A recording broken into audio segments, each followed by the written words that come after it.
गुढीपाडव्याच्या निमित्ताने सुरांची उधळण, रसिक मंत्रमुग्ध, स्वरांनी खुलली चैत्र पालवी, जळगावात रंगली सुरेल मैफिल। गुढीपाडव्याच्या निमित्ताने जळगावात संगीतप्रेमींसाठी एक सुरेल पर्व अनुभवायला मिळाले। स्वर्गीय वसंतराव चांदोरकर स्मृती प्रतिष्ठानतर्फे आयोजित चैत्र पालवी स्वरोत्सव उत्साहात संपन्न झाला। जळगाव शहरातील महात्मा गांधी उद्यानात पार पडलेल्या या मैफिलीची सुरुवात पारंपरिक गुरुवंदनेने झाली। कार्यकारी विश्वस्त दीपक चांदोरकर यांनी गुरुवंदना सादर केली।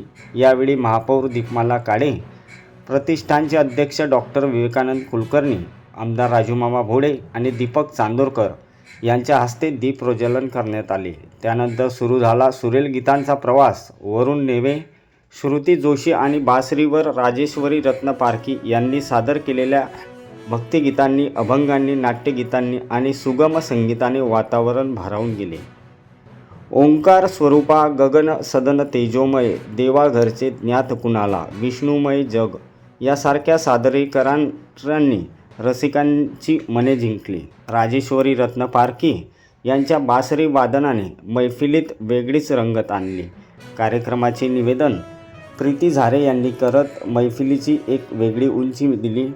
आभार प्रदर्शन नुपूर खटावकर यांनी केले, तर कार्यक्रमाच्या यशस्वीतेसाठी स्निग्धा कुलकर्णी आणि भवरलाल अँड कांताबाई जैन फाउंडेशन यांचे सहकार्य लाभले। गुढीपाडव्याच्या शुभमुहूर्तावर रंगलेला हा स्वरोत्सव जळगावकरांच्या मनात सुरेल आठवणीचा ठेवा निर्माण करून गेला।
आणि आध्यात्मिक तत्वज्ञान, शून्यातून त्याची निर्मिती कशी होते आणि त्याचं विलय कुठे होतो